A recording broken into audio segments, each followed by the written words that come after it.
thank you very much. It's an absolute joy and a privilege to be back in Cambridge and also to talk about probably one of my favorite topics.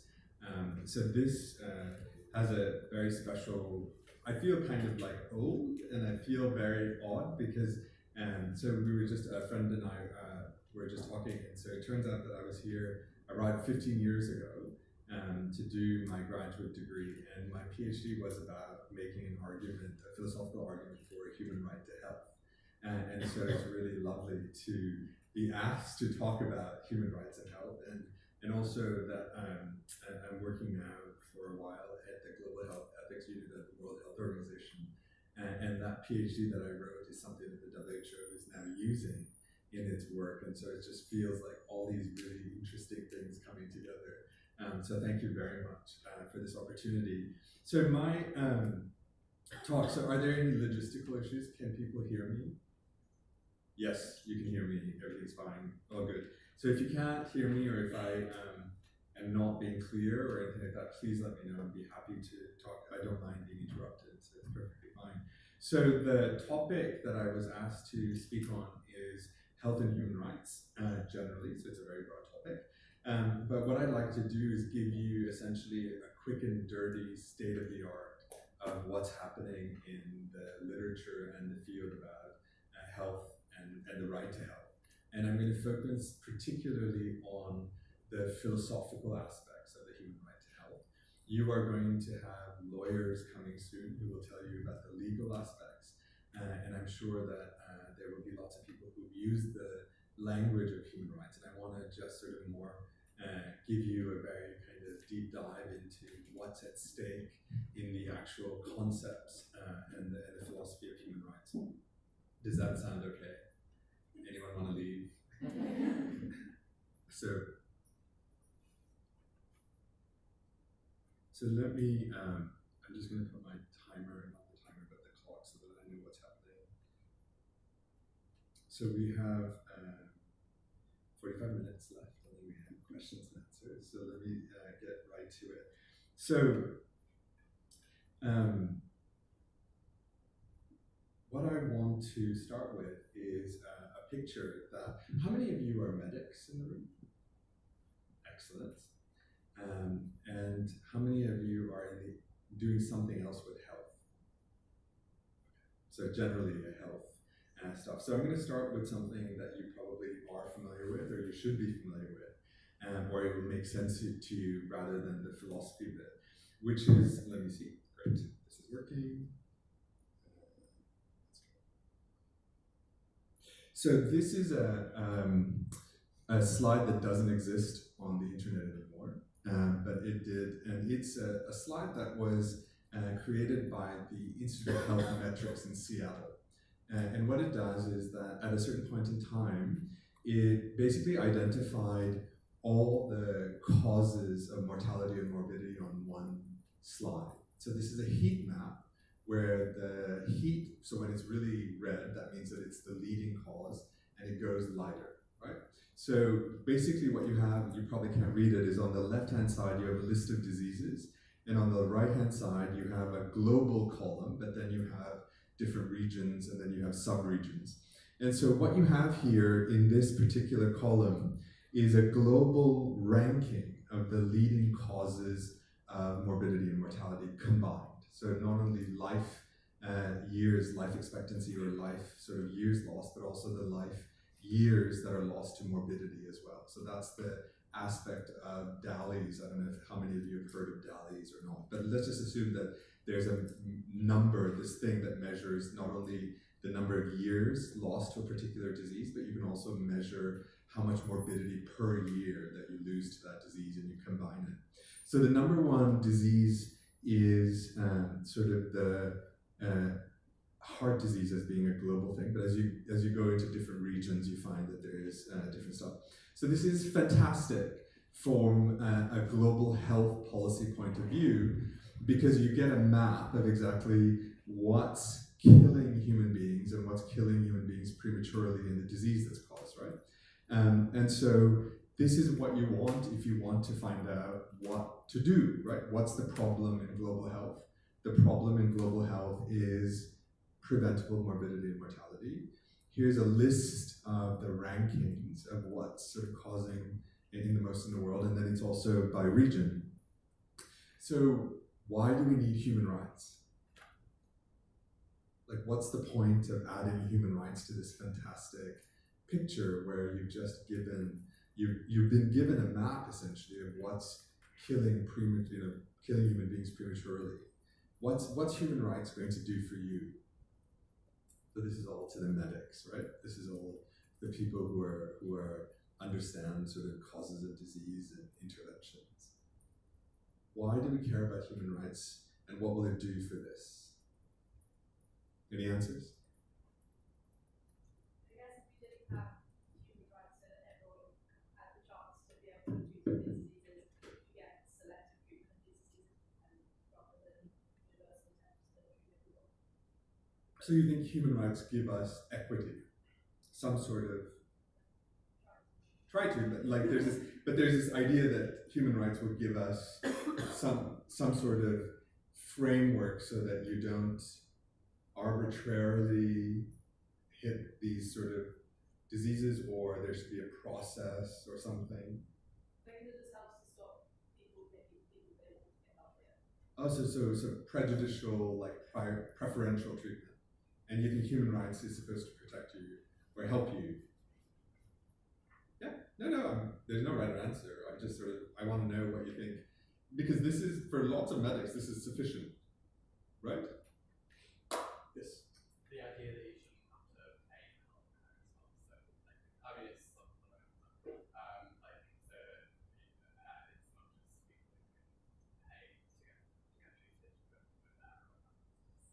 And you think human rights is going to make that plausible or realize that? Or okay. Anyone else? You would also assume that treating a disease is equal to leading good health. So by treating any of these things, that person gets healthy, but will not understand that health.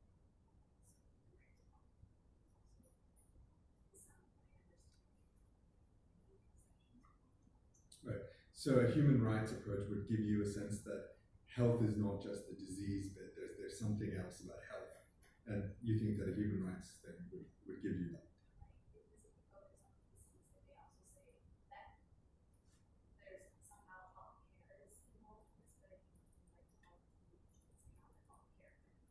Okay. Anyone else? Yes.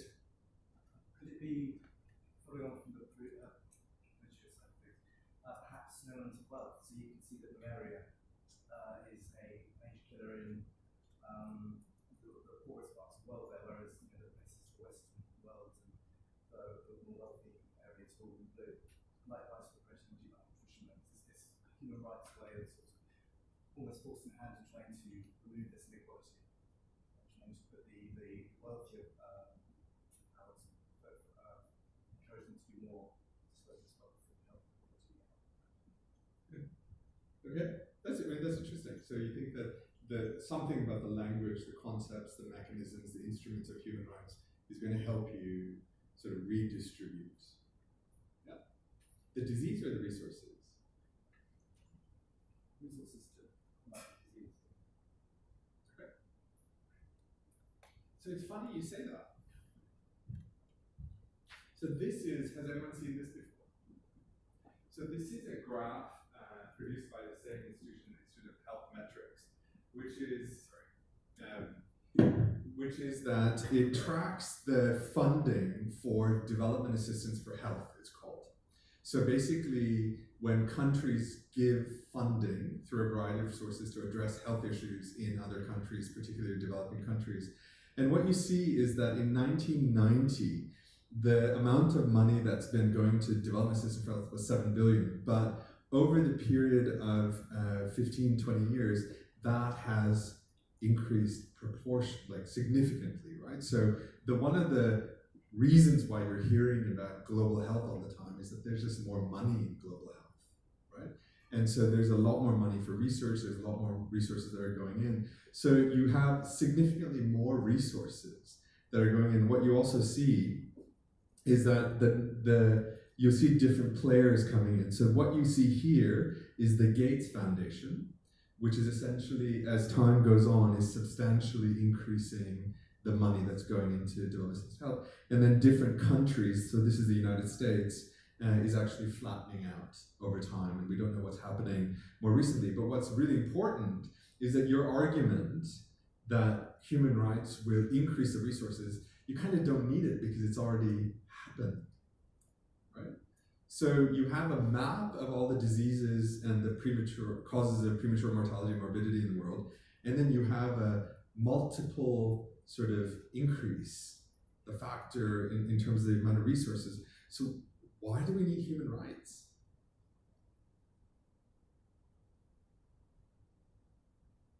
Yes. Human rights may also influence how predisposed people are to also get conditions. So things like access to education or women's rights are correlated with prevalence of disease. So now we move to the determinants. So you think that the human rights will do the work of addressing the determinants of disease rather than providing the care for the disease that this money is providing. Okay? Anyone else? You also know that this money isn't being necessarily distributed effectively. So the overall amount might go up, but the allocation of those resources might not be on the basis of actual human rights. Okay. So there's so many aspirations that human rights is going to solve all of these, right? It's going to do all of this work for you. But it's interesting, right? So what is it that we want human rights to do? What do we think it does? Why do we think that it does this problem? So I want to talk about something that you may not have seen so far when you're interested in global health. How much, I'm sorry about the slides, I should have prepared better, but what this is that this is a graph from the Spirit Level book. I don't know if any of you have seen it. It's a very sort of popular book that was written by Kate Pickett and Richard Wilkinson. And next week, so Marmot and Wilkinson are colleagues that have essentially defined this field. And what this graph is showing is that the greater the income inequality in a society, and so these are all developed countries, right? So that was, the preface of this slide is that we're now talking about developed countries. And so the greater the income inequality in a society, the worse the health inequalities, as well as the health of the entire population is worse, right? And so not just health problems, it turns out that all these other kinds of social problems are bad as well. So violence, teenage pregnancy, drug use, etc. So there's this correlation between income inequality and social problems, including health, right? So Wilkinson would argue, and some people would argue, that it's not the human rights that's the problem, it's the income inequality, right? So why do we need human rights? Here. I guess framing in terms of human rights allows you to put pressure on countries that are underperforming. So, for example, like the USA, for example, has a very unequal health system, and if you get other countries around the world to agree that under the International Declarations about Human Rights, that the USA is not meeting its human rights, that's quite a strong sort of emphasis for that government to change the system. How likely do you think that's going to happen? Very unlikely, especially USA. So then, why did you just give me this argument? Yeah, no, that's the idea, right? Is that somehow human rights can be a powerful rhetorical tool in order to move countries to do or not do certain kinds of things.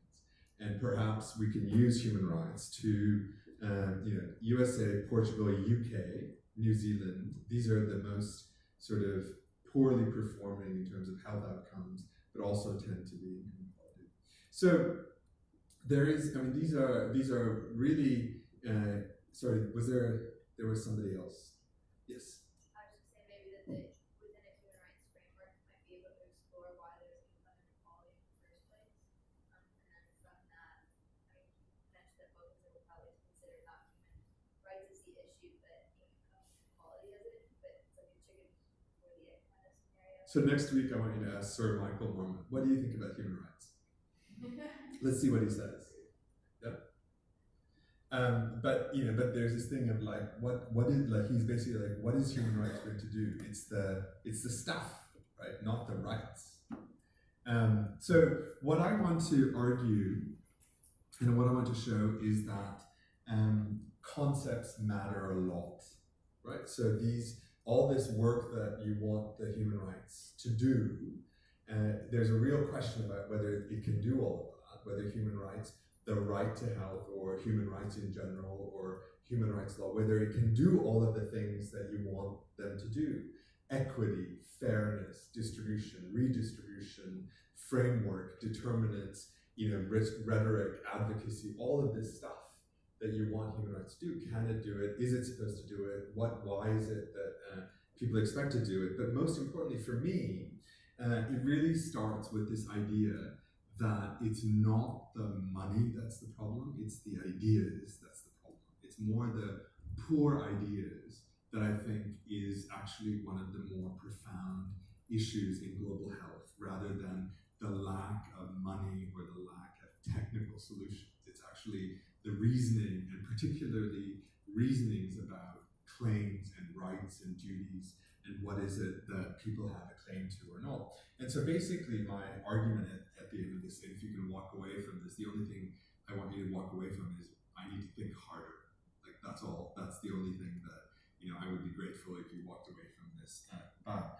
So the second thing is that I really do think that whether you are medics or non-medics, that addressing health requires us to think in multidisciplinary and multi-professional ways.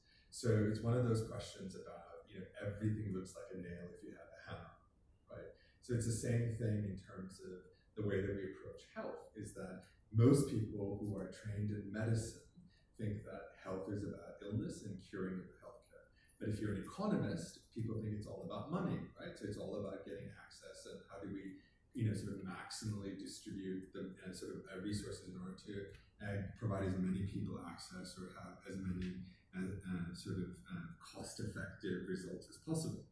And what I think is that a more fundamental thing for me is that we actually are not clear as to what every human being's claim is in relation to their health, right?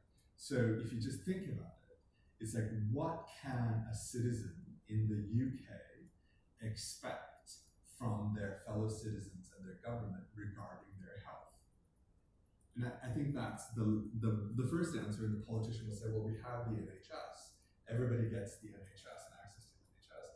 And that, to me, is not a sufficient answer, because the NHS provides you care when you're sick. That's one part of the story. And this story really begins, for me, in the AIDS epidemic. So when I was your age and I was living in New York, and AIDS was sort of spreading rapidly, and I was sort of doing community work with lots of my colleagues, particularly in the South Asian immigrant community, particularly among taxi drivers, for example, right? So one of the most important things that we learned when we didn't have a vaccine, or we didn't have any sort of treatment, the idea was that it wasn't a thing that was going to solve this. It was actually the idea of information and getting people the ability to control their body and behavior. And it's phenomenal, and still today I can't believe so many people have difficulty actually having control over their own body and behavior, right? It's amazing to me, especially when it comes to, say, intimate relations, right? The amount of different kinds of sexual practices people do or engage in without being in full control of what they're doing, right? And then when your life is at risk in something like that, then it becomes a really, sort of intense issue of like, how do we get people to have that control of their body and behavior, not in one day, but throughout their entire life course, right? that's what you need in order to protect yourself from an infectious disease like HIV, or whether it is sort of, when I was a graduate student here, we're all worried about the avian flu, right? So we thought that we were going to have to close the gates, and what are we going to do, and how are we going to survive? Now we have Ebola, right? So it's about that sort of over the lifetime. How do you get people control over their body and behavior? How does the social environment support that? And how does this idea of a claim or a right that every citizen has in that kind of environment? And so it really starts with, for me, my own personal interest in this is that I was working at Human Rights Watch, and my research was on trying to document the human rights abuses that people in India were suffering as a result of HIV/AIDS policies. So things like mandatory or forced testing of sex workers, isolation of people identified as being HIV positive, arbitrary detention of people who are HIV positive, or discrimination in the hospitals, and trying to document those kinds of abuses. And what's interesting is that, so I was in the elevator, and the head of Human Rights Watch, who is a lawyer, was also in the elevator, and says, so what do you do? And I said, well, I work on sort of HIV/AIDS and human rights and the human right to health. And he said very nicely, he said, but we don't really think that there is a human right to health. So I said, well, what do you mean that there's no? That's what I do. And he's like, well, so then he said, I'll send you something to read. So he gave me an essay, which is very famous and still today, called The Two Concepts of Liberty by Isaiah Berlin. How many of you read that? One. Can you explain? Okay. So here's how it goes. So basically, Isaiah Berlin, who was living, so this is a very famous lecture given at Oxford. It's a very short piece that you should all read at some point. And basically he says, freedom comes in two ways, right? So one is that you have freedom when people leave you alone to do what you want to do. And let's call that negative freedom, right? So people essentially, you have this sort of barrier around you, and that's one kind of liberty, let's call that negative liberty. And then there's a second kind of liberty or freedom, which is the positive kind, which is that you're able to do something, right? So you're able to be what you want to be, you're able to move around, you're able to learn what you want to do, you're able to do all that stuff. And he basically argued that if freedom comes in these two kinds of ways, governments should be focused on the negative kind, leaving citizens to live the kind of life that they want.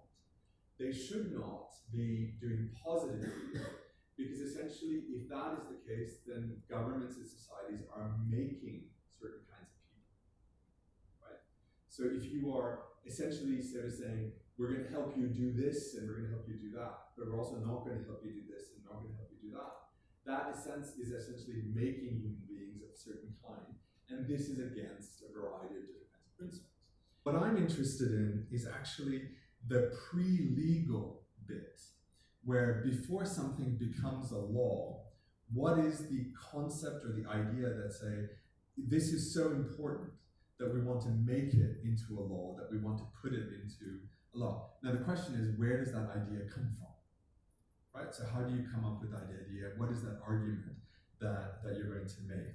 And that's the role of moral or political philosophy that gives you that concept and argument that you then say, okay, we need to now make this into a law.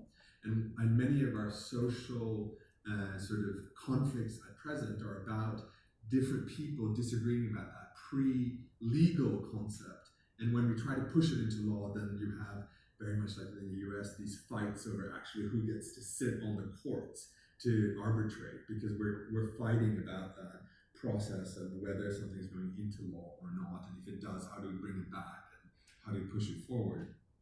The second thing that's really important to recognize between the difference between a legal and a moral right is that there are some moral rights that will never be put into law, right? So one of them is a right to a just revolution, right? Very few countries will put that into a law. I think there's one or two. But we all know that you have some sort of moral claim that if you are living in an unjust society, that you must you have a right to fight that kind of injustice. And the second is also the opposite, is also true, which is that you could have a completely unjust system that's perfectly legal, right? So think about apartheid in South Africa, which is that it's a completely legal system, and so you can still have a profoundly unjust thing. So you need to have something outside of the law that allows you to then critique what's going on within the law or outside of it.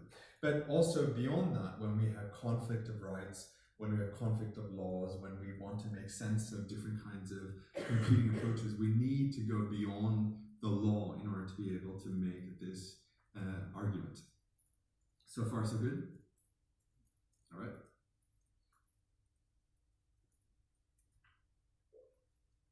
So I want to now just focus specifically on the human right to health, as opposed to just looking at human rights in general or the laws and the moral rights that we're talking about. So the human right to health is interesting because it's one of the earliest and first international rights that are recognized in international law. So the WHO precedes the United Nations system, and the foundation sort of document of the WHO talks about the human right to health. And what's interesting about it is that the way that they described it is they said the enjoyment of the highest attainable standard of health is one of the fundamental rights of every human being. And I kid you not, I still don't understand what it means. And I really don't understand what the highest standard of health means. What do they think? What do they mean? And I'm still trying to figure that out. But I know that what they were saying is that it's not healthcare, because they weren't foolish people. They knew what they were talking about. And they knew that it wasn't health outcomes, right? So they were talking about something about the highest standard of health, but I still don't know precisely what they were talking about. So a second place that this right to health appears is the Covenant on Economic and Social Rights, as I was telling you about. And it has Article 12 in that. And so it sort of gives you very specific claims, or it gives individuals, human beings, specific claims about their health. And so one is that every country must reduce stillbirth rate and infant mortality and help development. It has to improve the environment. It has to sort of address the prevention and treatment control of diseases. So we have this very disease-centered and very much a public health services, goods and services approach. And so we're talking about 1966. And that's actually the claims that they're making. But in 2019, you all know that it's not just the healthcare, and it's not just water and sanitation, right? It's actually so much more that determines our health, illness, and disease. So how do we reconcile this now, which is that this is what the international law says in the covenant, but we have our empirical research and our understanding of health and the determinants and the inequalities at a different place. So one of the interesting places that this came to the fore is around the 1990s, where this idea of human rights and health as being related, as being profoundly central and integral. And this goes back to my earlier question of why rights? What is rights going to do for us? Once we know what the diseases are, and once we have the money, why do we need the rights bit, right? And so it's a framework that a man called Jonathan Mann came up with. And he was important because he essentially sort of brought the world's attention to the fact that there was an AIDS epidemic. He was at the WHO for a number of years saying this is really important, we really need to pay attention, and then the WHO wasn't paying attention to him because they had other agendas, because the WHO moves very slowly. And so he left and actually joined Harvard and set up a new center called the Health and Human Rights Center. And this framework that he argued was that it's very simple, which is that the violation that public health programs, so if you look at the way that HIV/AIDS prevention and control policies were implemented in the 1990s, it was very clear that they were abusive, right? So they arbitrarily detained people, they forcibly tested people. This was actually having the negative result that if you were vulnerable, you were actually not going to be identified, and you didn't want to go into testing, and you didn't want to be identified as being one of the vulnerable groups. And so when public health, you think that you're doing a good job because, epidemiology tells you contain and control, right? Identify the cases, isolate the cases, and then you put a ring around it, right? But if you do that during an epidemic like HIV/AIDS, what people are going to do, and what people are doing in Ebola epidemics, is that they run away, they hide. And so Mann was basically saying, so look, this is one of these things about human rights, is that public health policies can be abusive, unnecessarily so, right? The second thing that he was arguing is that violations of human rights can have poor health outcomes. So when you restrict the freedom of access to information, this will impact health. Particularly, say, in the AIDS epidemic, when you restrict access on sexual education, you're going to have an impact on health by sort of people becoming infected because they actually don't know how it gets transmitted. And that's what was happening in many countries, is that as campaigns were trying to spread information, governments would shut down these information campaigns because they were considered indecent. And so he was arguing that not only this, if you're not allowing certain groups to organize, so women sex workers collectives, right? So if you actually make that against the law, that's going to have a health impact. So you have public health policies that violate human rights, you have violation of human rights that are going to have bad health outcomes.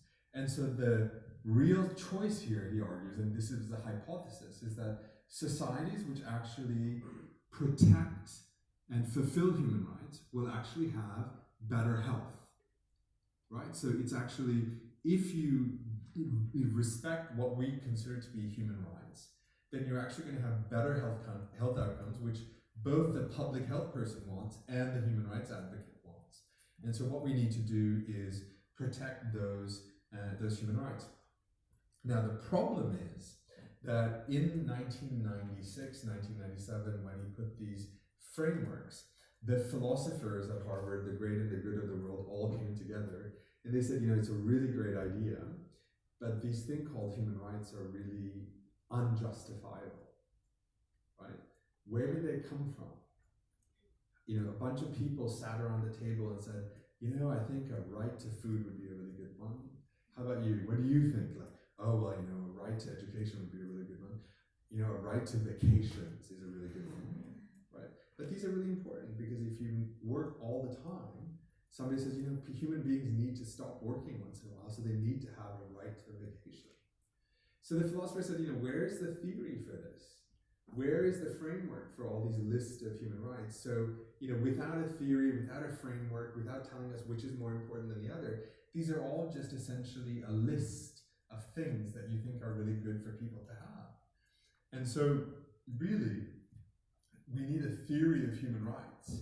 And without that, this sort of whole thing is basically based on law or rhetoric or something else, right? And so that is really, I think, one of the most important and defining movements where essentially the health and human rights movement kind of went more on a legal side.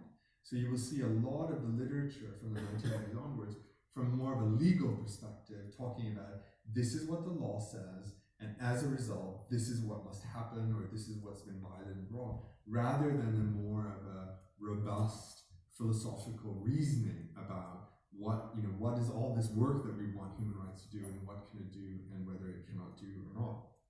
So one of the big things that happened in the right to health and the human right to health field is that in 2000, there was something called General Comment 14. Anyone ever heard of this? So the Committee on Economic and Social Rights, which monitors the Covenant on Economic and Social Rights, developed a document that basically fleshed out what the human right to health entails. So this has essentially become kind of the seminal piece of legal framework that says General Comment 14 tells all world governments what the right to health entails. And these are your duties as a government and what you must do for your people regarding their health.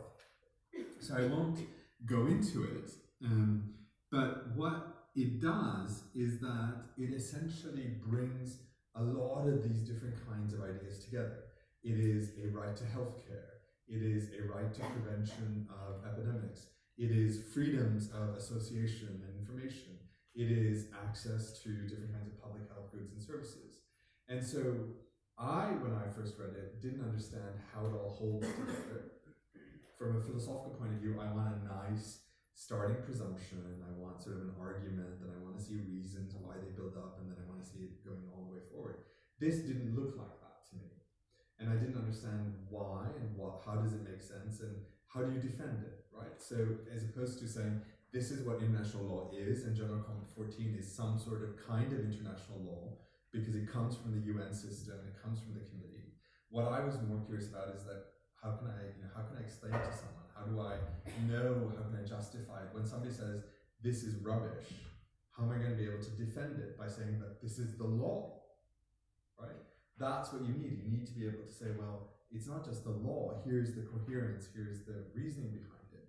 But the reason it is the way it is, and which I now have great respect for it, is that a particular individual who was on the committee and his legal students basically went through all the reporting that countries had done in front of the committee regarding their duties and obligations regarding the right to health and pulled it all together into a document.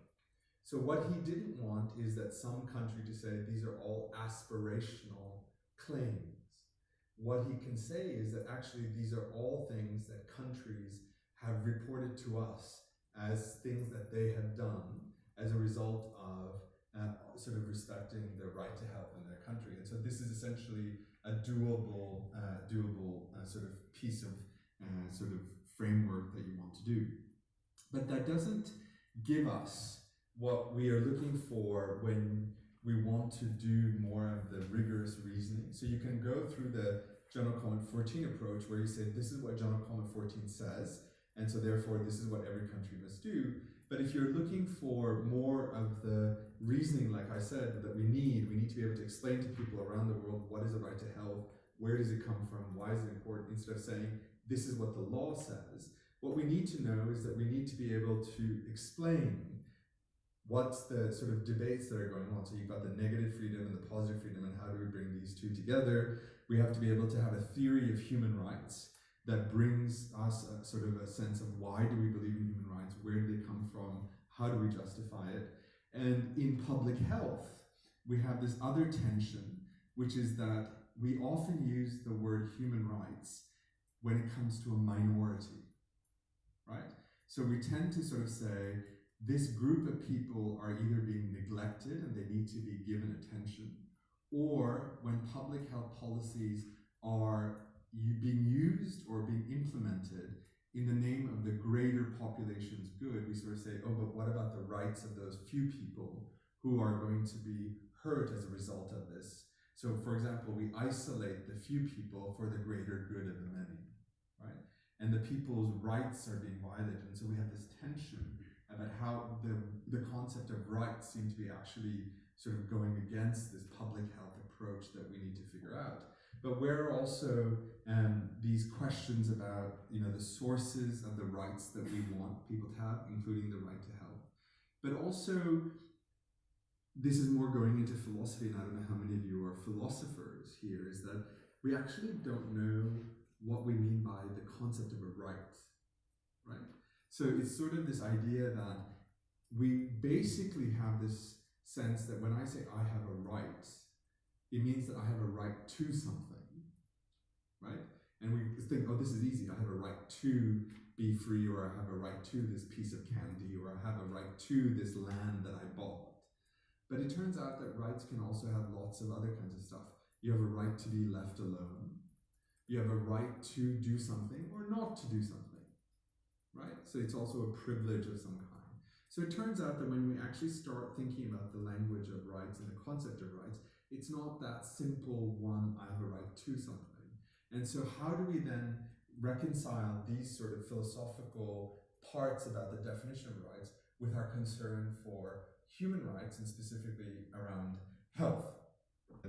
When you want the right to health or human right to health to do lots of things for you, it's going to be at this level that you're going to have to solve the problem, right? You're going to have to be able to say, how does the concept of a right address inequality, or how does the concept of a right is going to protect people from sort of interference? How is it going to get our concept of right going to give them something as opposed to being left alone? And so one of the more obvious places to start with sort of to try to get a theory of rights is what we call theories of justice. And so this was sort of very much what we're doing now, and this was very much important over the last 10 years. And Cambridge and these buildings and this last thing was very important because a number of us have been working on developing different theories of justice that will then give us rights. So the idea is that if you can come up with a good society or come up with a picture of a good society, what you agree on as being important for every individual to have then becomes a right, right? So then that becomes your human rights.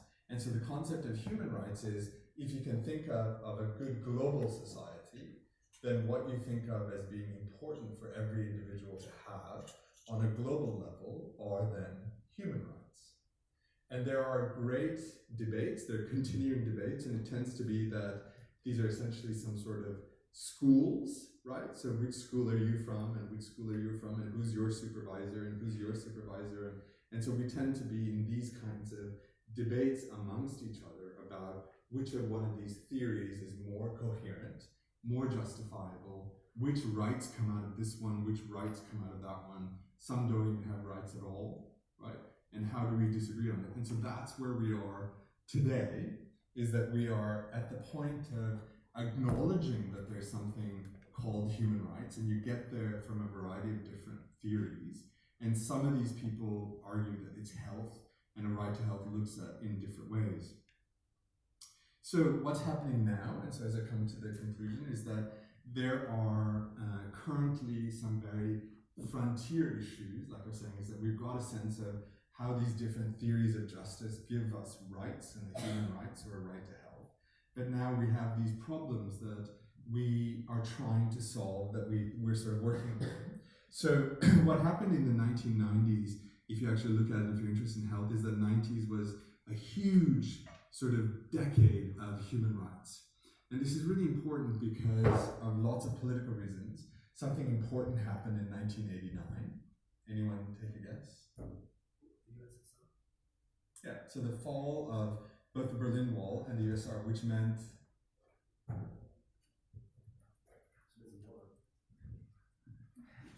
democracy.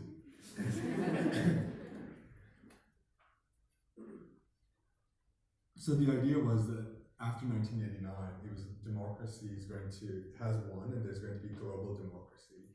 And as a result, human rights are going to be, free markets, human rights, and sort of global justice is going to happen. And so it also happened in the 1990s. There was a great number of international conferences. There was the Vienna Conference on Human Rights. There was a Global Conference on Women. There was the International Conference on Population Development. There are so many. All of them were talking about human rights and how everybody needs to have these rights and should have these rights and have these rights, and how do we reconcile that? And then in philosophy, there was a great move towards this idea of global justice, right? So globalization had sort of started to reach its sort of visibility. Everybody understood it. There was the anti-globalization movements. There was also the pro-globalization movements. But then there was also this question of, now we're a global society. We can't deny that we're all interrelated, and therefore we need to start thinking about equality and justice and how rights come into play.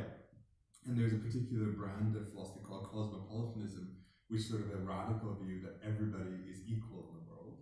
Everybody has the same rights, and we should think about political borders as being arbitrary, and therefore we should start moving towards that. What's happened is that something profoundly fascinating happened in 2016. What happened in 2016?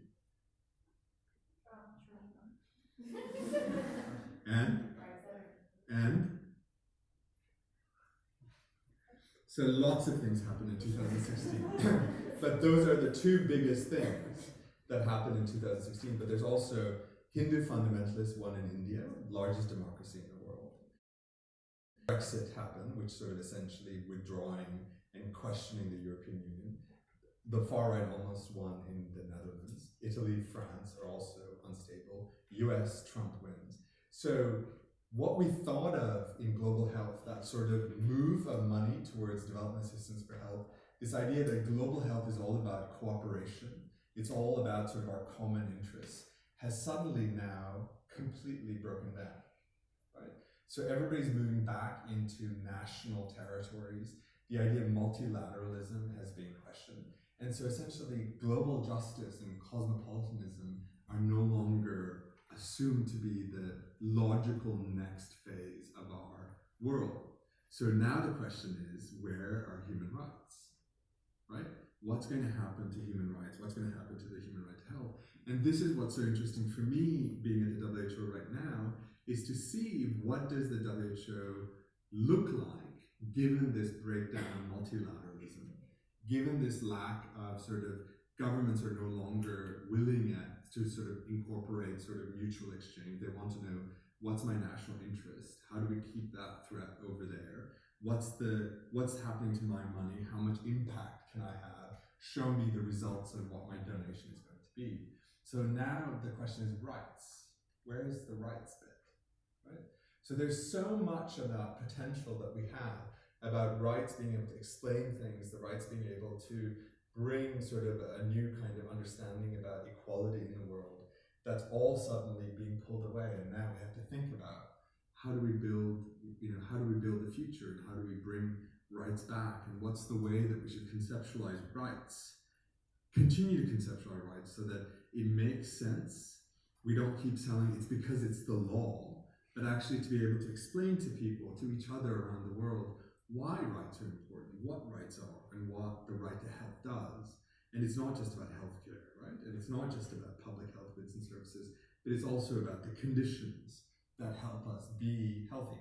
So I'm not going to sell you my argument. So if you are interested, this is my argument, this idea that social justice is about a society in which individuals have the capabilities to live a good life, to be and do what they have reason to value. And there are lots of different kinds of philosophical issues that I'm interested in working on. Here are the further resources, and here's the book that you can get. All right. So thank you very much for the opportunity, and I'd be happy to take any questions or any statements or any other kinds of provocations that you might have. Yes? I think with political human rights, something we often talk about is objectivity. So, like in United Nations, for example, one side in countries, whether it's really valid today. Do you think that's something that, do you think that's something that applies to rights to health, or is that just a separate objective issue? Say that again. So with political human rights, we often talk about objectivity. What does that mean? So do the human rights that were obviously written in, was it 1948, by some Western countries, can they now be said to govern the entire world? Is it relevant? And also, what's to say that they're correct? Because obviously they were written at a certain time by a certain group of men, probably. Do you think that is an issue which we need to consider when we are trying to create rights to health, or does health supersede that? Is it just objective and everyone should have a right to it? Okay. So this is my off-the-cuff remark and not a considered and detailed answer to that.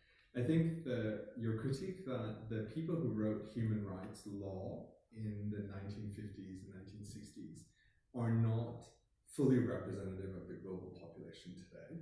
I think that's one sort of very clear view.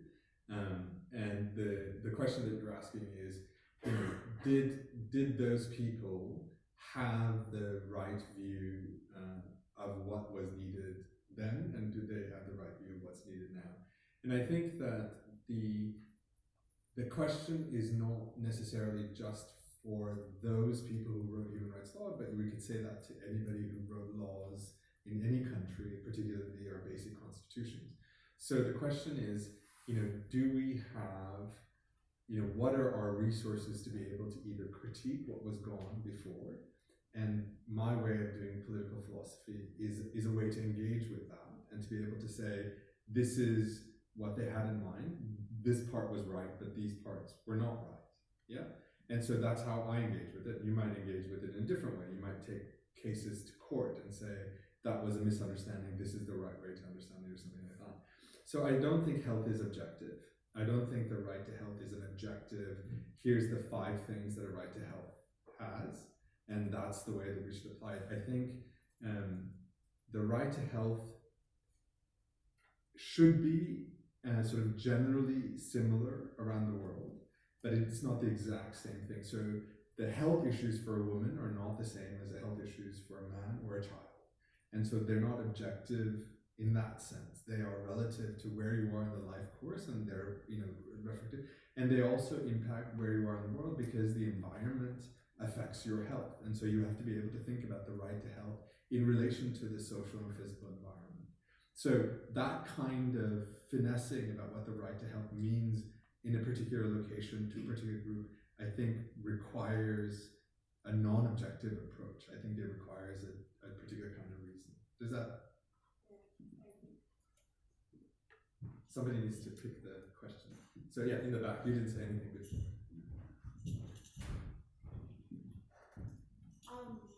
If the right to health and human rights is culturally relative or relative to what point you are in life, is it then practical or productive for us to base a framework of global health on a human right that is culturally relative? If we can't all agree on what it looks like, how are we using this as the premise for us to base huge things like public health for the entire world? Yeah, so I think that there's, I'm going to be a philosopher lecturer and sort of say there's actually 2 questions in what you just said. So there's relative to the life course, and then there's cultural relativity. Those are 2 different things.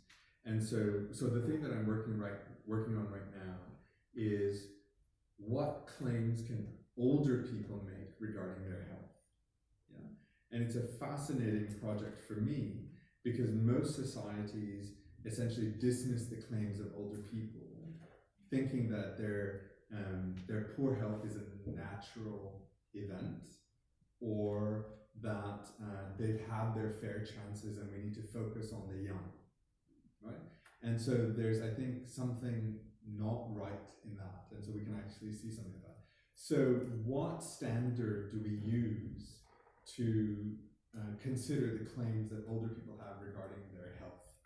And so I think that there's something to be said for ensuring a multi-dimensional quality of life, right? And I think we want that for everybody throughout the life course, which is that we want people to be able to do what they have reason to value in their life. And it might be sort of a few basic domains or something like that. So that can be carried out throughout the life. And so I think you're right in being able to say, how does this work? How do we think about health over the life course?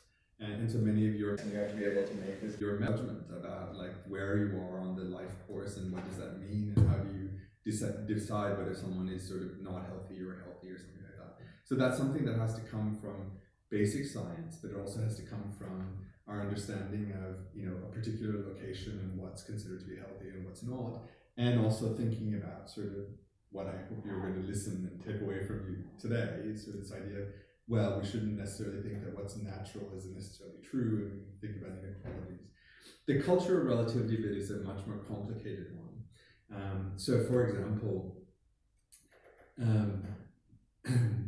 so yeah, this might come off as really bad. So, so the women in the Middle East have a vitamin D deficiency, right? And so the question is, how do we deal with this? Because it's not like there's not sun, right? And it's because they're indoors a lot, and they're not allowed to be outdoors, or they're not allowed to get enough sort of exposure to the sun in order to be able to get stuff. So it's a question that there's an objective sense that you have that this human being requires certain kinds of inputs, minerals, sort of exposure in order to be healthy. But this culture says that not only the practice leads to poor health, but sometimes the poor health outcome is actually considered to be valuable, right? So we can think of lots of different kinds of examples. And so how do you address that? And to me, that's the work where sort of when we think about sort of feminism, like universal values, human rights, we need to start thinking about, is there some sort of basic threshold that we consider all human beings to be able to live up to, and how do we argue for some sort of minimal threshold of human well-being that everyone should have, irrespective of which culture they come from or which practice they come from. But I can assure you that somebody will come up with a very difficult case where they'll say, "But what do you think about this?" And I don't know. But that's how I would initially start to think about this thing. Do you agree about what I said about the life course versus the culture as being two different? Yeah. Okay.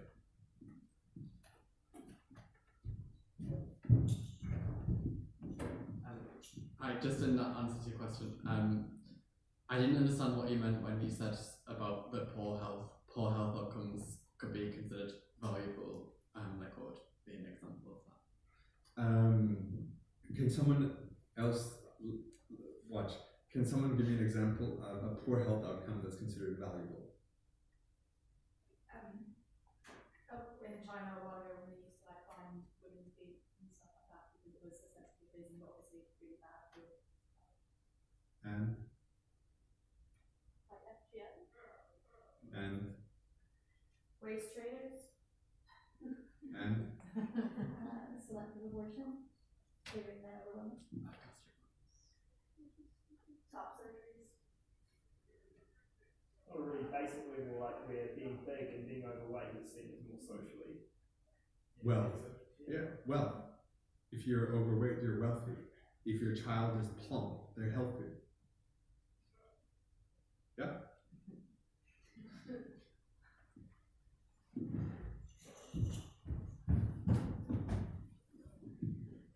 First, thank you so much. It's been so interesting. A few of us in the room went to a talk a few weeks ago by someone who wrote the interim report for the Ebola crisis for the WHO. And her major argument was that global health systems and global humanitarian systems are completely disconnected, and that was what led to kind of a poor and delayed response there. And I guess I would just be really interested in hearing your opinion on that, kind of working on the, working for WHO around human rights, especially in this kind of shifting power dynamic post 2016, as you mentioned. Yeah. So number one, I don't speak for the WHO. Please, I don't. Nothing I say speaks for the WHO. I'm speaking purely in a personal capacity. So I think they're right in the disconnect between the world of humanitarian emergencies and the world of global health. It's a conceptually unjustifiable separation. But the idea is that somehow humanitarian emergencies are emergencies and they have a whole different set of rules and people. And global health is the kind of long-term, kind of we do population health and we do, non-communicable diseases and all these kinds of stuff. And humanitarian emergencies are sort of, natural events, they're sort of epidemics, they're sort of wars and all this stuff. And I think that these two things have to come together. And they don't necessarily come together for really silly reasons, which is funding. So governments and member states are more likely to say this money must go to this particular region because they have a particular interest in that region and they don't want that for whatever reason, as opposed to saying, look, the underlying poor health system is actually what's going to make it susceptible to the epidemic, which then you will then have to send in a humanitarian agency. But these two are two different concepts. And so I think it's, for me as an ethicist, it's also really interesting because the ethics of a normal situation and an ethics of a humanitarian emergency are seen to be two different kinds of ethics. And I'm not quite so sure that they are, but they allow allow people to make certain kinds of decisions that I would not necessarily find acceptable and stuff. So, for example, in humanitarian emergencies, old people are completely disregarded because the variety of people think that, oh, it should be the young that should be getting priority, or the people that are immediately dying that should get priority. Is that what you? Yes.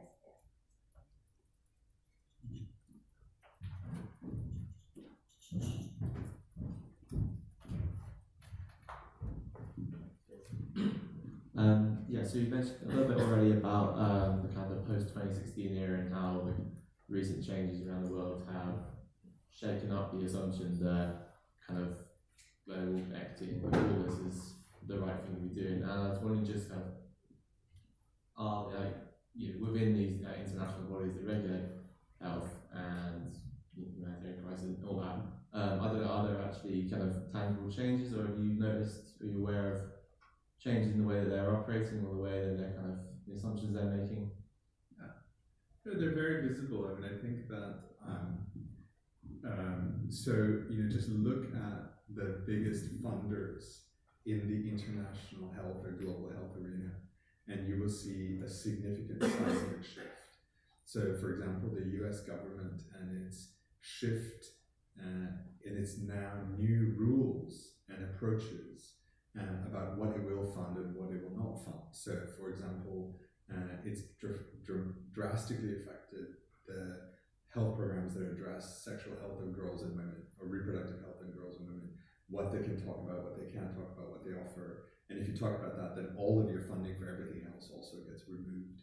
So there's a lot of different kind of stuff. And then as a result, other countries coming in and trying to make up for that, or people being put in very difficult positions. So, for example, if you're a women's health organization, you have to choose between, do we, you know, risk everything by providing, you know, sort of abortion services to a few women, or do we provide, you know, reproductive health services for a larger number of women, right? So they're put in this position of having to make this sort of trade-off as a result of what's happened in the last few years.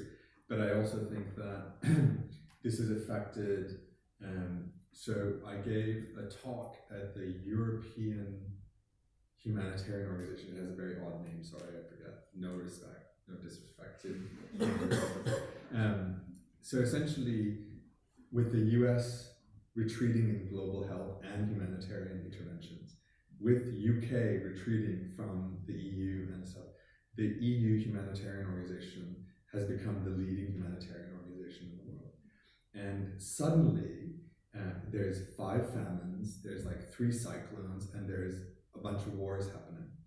And it can't figure out what the right way to allocate resources are, or where it's going to go. And the politicians in the European Union or in Brussels have very particular priorities about where they think the humanitarian aid should go. And so the organization itself is completely internally very tense, priority over all 5 famines. And so that's a result of what's been happening over the last year. So it's a very significant impact in sort of day-to-day things, but also in these international organizations. And it has impact on the distribution of disease. As you can see, we will see, and we are seeing, how it's impacting health profiles of countries and global health as well.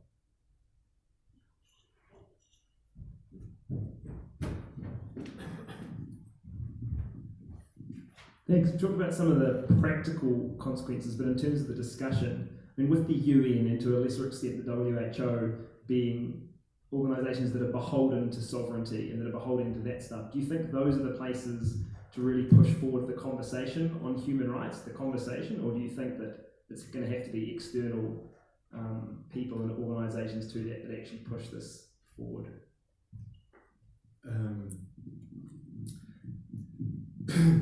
So this is a debate that philosophers have with human rights lawyers quite a bit, and other people as well, because human rights in the law is law that it applies to governments, right? It is not It is what citizens can claim against their government in terms of its rights and duties. And so, in one level, human rights law is only about governments and citizens. And so, these international arenas are the only place that human rights happen.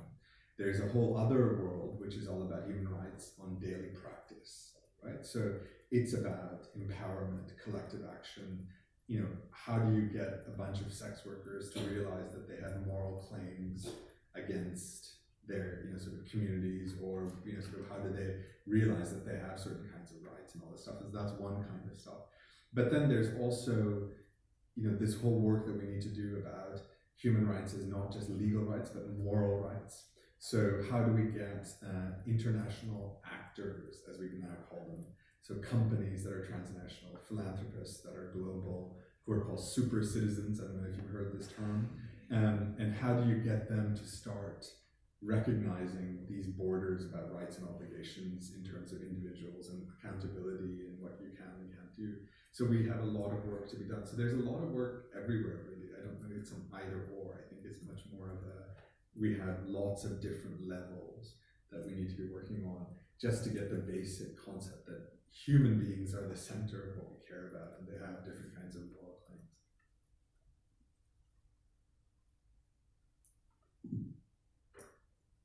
Excellent. I've stunned you into silence. This is good.